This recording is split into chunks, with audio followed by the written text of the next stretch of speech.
Assalamualaikum warahmatullahi wabarakatuh. Selamat datang ke channel saya, Malaysia You To Know. Hari ini saya akan mengajak penonton-penonton semua untuk kita membuat beberapa analisa.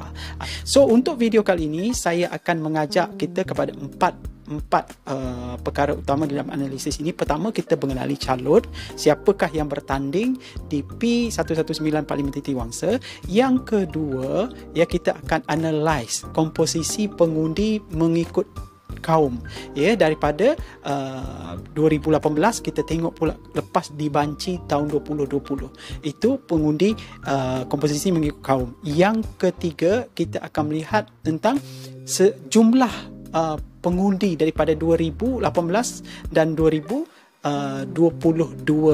iaitu kita akan mengimbas semula sejarah parti-parti yang bertanding dan berapakah undi yang mereka dapat sebelum daripada PRU 2022 ini.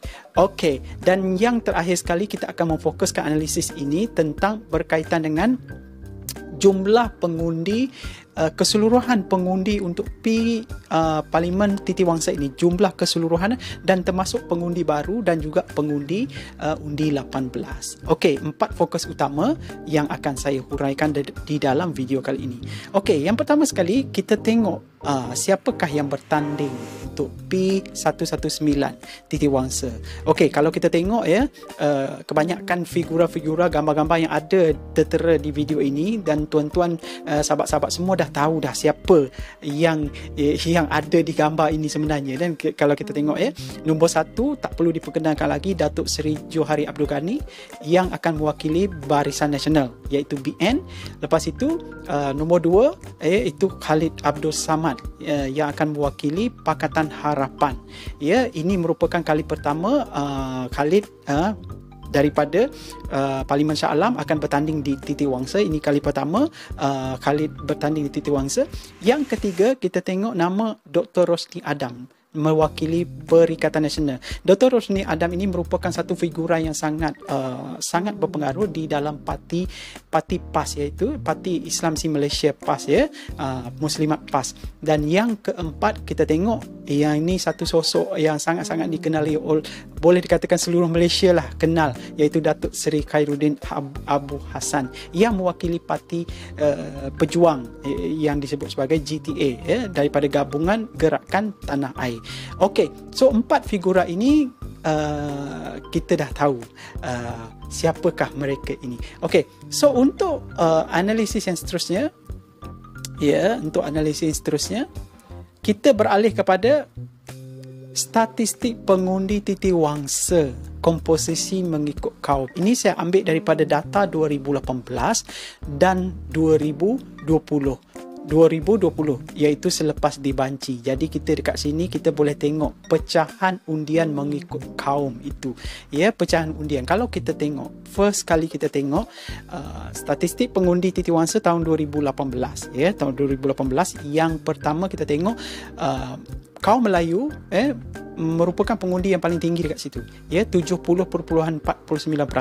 Manakala kaum Cina 17.3%, India 9.42% dan lain-lain itu 2.79%. Di situ kita melihat bahawa bahawa kaum Melayu merupakan pengundi paling dominan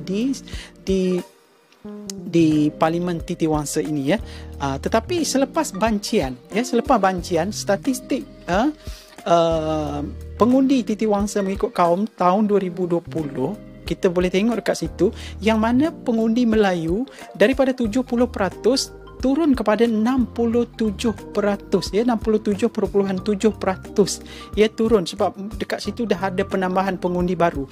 Dan kalau kita tengok dekat sini, yang peningkatan pengundi Cina itu agak ketara. Kalau kita tengok yang 2018 pengundi Cina sekitar 17.3%.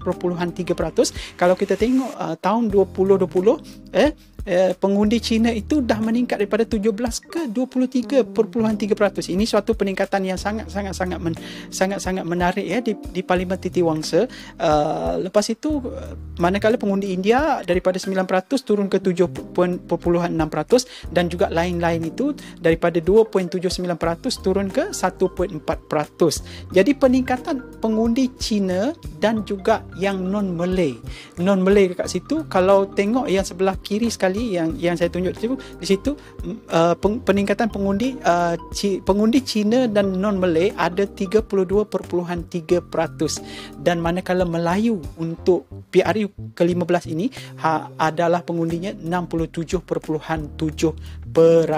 Jadi ini satu komposisi yang agak menarik, yang mana kalau kita lihat dekat sini bahawa kebiasaannya kalau kita lihat parti, ada 3 parti dominan yang berteraskan Melayu kat situ, iaitu yang pertama of course Barisan Nasional, yang kedua Parti PAS, yang ketiga iaitu GTA. Tiga-tiga ini akan menjadikan undi Melayu itu akan menjadi berbagi secara besarnya kecuali Pakatan Harapan. Kebiasaannya Pakatan Harapan kebiasaannya pengundi-pengundi yang bukan Melayu, iaitu Cina dan non-Malay, kebanyakan pengundi ini lebih cenderung kepada Pakatan Harapan. Kalau menurut komposisi ini, kita dah nampak bahawa pengundi bukan Melayu ke mana arahnya dan pengundi Melayu ke mana arahnya. Okey, itu fokus yang kedua. Manakala fokus yang ketiga, kalau kita tengok sejarah di PRU ke-14, yang mana dekat sini ada 3 parti yang besar kat sini, iaitu PKR ketika itu bertanding, dan sekarang ini Pakatan Harapan yang menurunkan calonnya Rina Harun ni daripada Parti Bersatu PPBM lah. Lepas itu Datuk Johari Ghani mewakili Barisan Nasional, dan juga PAS yang diwakili oleh Nur Muhammad Nur Muhammad. Okey. Dan kalau kita tengok undian dekat sini, yang mana PKR ketika itu menang dengan majoriti 4,139. 4,000 mengalahkan Barisan Nasional 19,000 dan juga PAS. That means kalau kita tengok PAS kat sini, dia ada grassroots pengundi tega dia 6,000 hampir ke 7,000 untuk parlimen ini. Dan keseluruhan pengundi pada tahun PRU 14 itu iaitu 61,000. Tetapi untuk PRU yang ke-15 selepas Bersatu sudah tidak bekerjasama lagi dengan Pakatan Harapan, jadi Bersatu akan bekerjasama dengan parti PAS, yang mana Bersatu itu dah ada grassroots daripada PAS itu sendiri. Dekat situ dah ada 7,000 pengundi daripada PAS itu, yang mereka ini akan confirm mengundi calon daripada Perikatan Nasional, daripada Perikatan Nasional.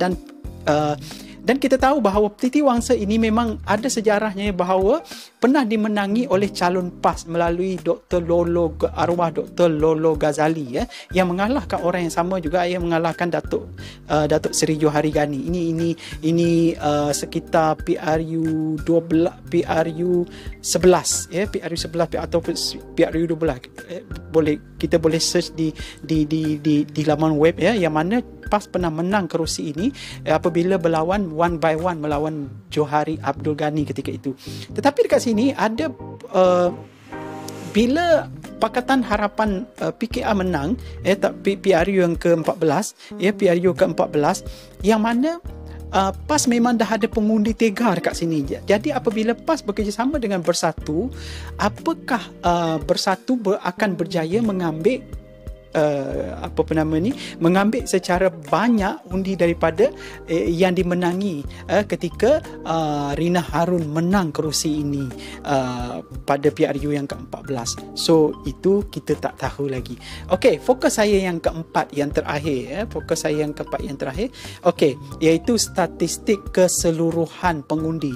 Kalau kita tengok PRU 14, PRU 14 ada 61,598 undi, ya, pengundi. Lepas itu yang terbaru sekali statistiknya adalah 80,000 ya, untuk PRU15 ini yang akan mengundi 80,000. Dan dekat 80,000 itu kalau kita tengok di sebelah kanan ya, 78,000 pengundi biasa, lepas itu 2,000 pengundi awal. Pengundi awal ni tentera lah, anggota dan sebagainya, polis ya, SPR ya, kaki tangan. Lepas itu pengundi tidak hadir luar negara 18. Tetapi yang menariknya dekat sini, untuk pengundi 18 ya, kalau kita tengok di bahagian kanan sekali ya, lelaki ada lebih kurang 2,060 pengundi baru yang undi 18, dan yang manakala perempuan 1,813. Ini lebih kurang 3,000 lebih ya, 3,873 pengundi atas 18. Ini lebih kurang 3,000, yang mana mereka ini merupakan komposisi yang agak besar juga ya. Dia boleh menentukan kemenangan satu-satu parti itu ya, yang pengundi 18 ini. Dan saya rasa mungkin 90% ya, 85% ke atas mereka ini yang kali pertama mengundi, mereka akan datang mengundi untuk PRU kali ini. Jadi kalau kita tengok dari segi komposisi kaum tadi itu, kalau kita tengok pengundi Melayu biasanya dia akan lebih cenderung pada Barisan Nasional dan Perikatan Nasional, itu memang dah teras dia ya. Tetapi pengundi yang bukan Melayu, mereka ini lebih cenderung untuk menolak Barisan Nasional, tetapi mereka tidak bersedia untuk mengundi Parti Perikatan Nasional ya, tidak bersedia, dan mereka lebih kurang 90% masih lagi meletakkan harapan mereka kepada Pakatan Harapan. Jadi kalau kita tengok di sini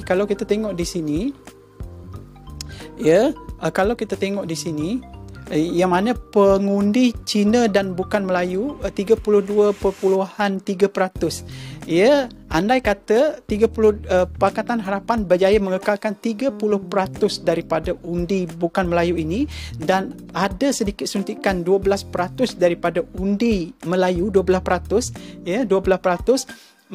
Dekat situ Pakatan Harapan sangat berpotensi untuk mengekalkan kerusi ini dan memenangi kerusi P119 ya. Tetapi masih lagi bergantung kepada bagaimana Barisan Nasional dapat meningkatkan lebihan pengundi Melayu itu tadi. Pengundi Melayu itu kalau Barisan Nasional dapat meningkatkan pengundi Melayu itu melebihi 45% dan ke atas, bermakna Barisan Nasional boleh memenangi kerusi ini. Apalagi Barisan Nasional kalau kita tengok kempen-kempennya banyak didokong oleh anak-anak muda ya, yang mana pengundi 3,000 itu kemungkinan besar 85% akan bersama dengan Datuk Johari Ghani itu. Jadi sebenarnya kerusi P119 Titiwangsa ini menyaksikan persaingan yang sangat-sangat sengit, dan tidak pasti lagi siapakah yang akan menang di kerusi ini, dan tidak ada sesiapa lagi yang boleh mendakwa mereka confirm menang kerusi ini. Okey, inilah salah satu daripada analisis saya untuk P119. Okey, so sama-samalah kita menyaksikannya pada 19 hari bulan November. Jangan lupa keluar mengundi. Mengundi itu adalah kuasa hak kepada kita untuk kita memilih pemimpin untuk 5 tahun akan datang. So, kalau suka dengan channel ini, jangan lupa subscribe, tekan like. InsyaAllah kita jumpa di lain masa lain hari. Assalamualaikum warahmatullahi wabarakatuh. Bye-bye.